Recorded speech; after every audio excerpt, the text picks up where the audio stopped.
Pada awalnya, semua orang akan bangga dengan pilihannya.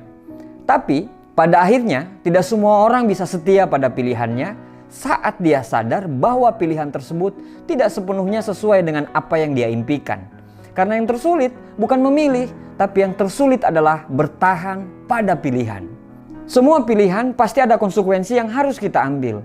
Tidak ada yang sempurna, pasti ada kelemahan dan kelebihan masing-masing. Misalnya, saat kamu memilih perempuan untuk kamu jadikan calon istri. Saat kamu memutuskan untuk menikahi perempuan cantik, kamu harus menerima konsekuensi bahwa pengeluaran akan banyak. Saat kamu memutuskan untuk memilih perempuan penurut, kamu harus menerima kalau dia akan sangat tergantung padamu dan tidak mandiri.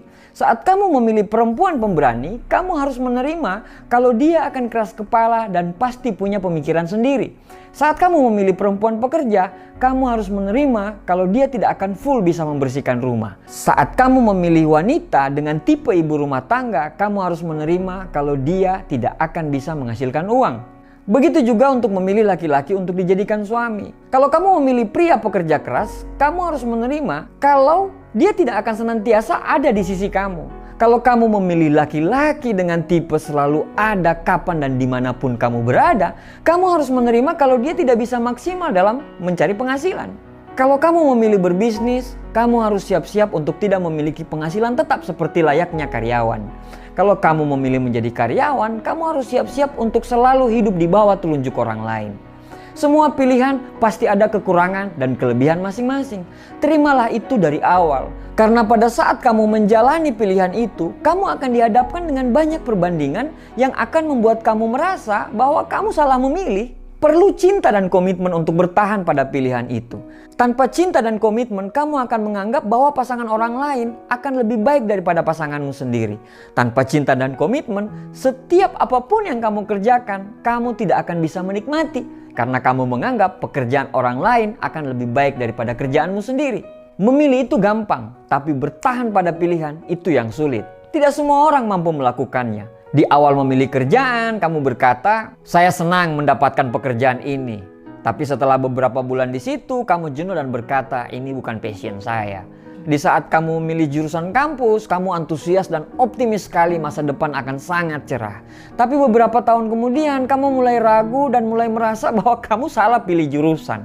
Di awal memilih pasangan, kamu berkata, dia tidak sempurna, tapi dialah cinta sejatiku. Tapi beberapa tahun kemudian, kamu minta cerai dengan alasan kamu sudah tidak cocok lagi. Sekali lagi, tidak ada yang sempurna.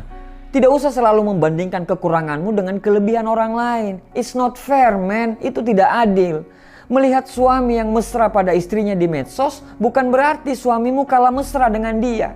Melihat istri orang lain posting masakan yang baru dimasaknya sedangkan istrimu tidak bisa memasak bukan berarti istri orang lain itu lebih hebat daripada istrimu. Begitu juga pada masalah kerjaan. Semua punya kekurangan dan semua juga punya kelebihan. Kadang memang kita harus memilih bukan karena kita menginginkan pilihan tersebut, tapi memang karena pilihan tersebutlah segala sesuatunya akan menjadi lebih baik. Memutuskan sebuah pilihan hanya memerlukan sedikit waktu. Tapi untuk bertahan pada pilihan mungkin harus menghabiskan sisa usia yang kamu miliki. Bertahanlah selama semua masih bisa dan masih harus dipertahankan. Karena yakinlah Tuhan mungkin tidak memberi yang terhebat saat ini. Tapi pasti Tuhan memberikan hal yang terbaik untukmu saat kamu menetap pada satu pilihan. Bertahan dan pertahankan pilihanmu. Terima kasih.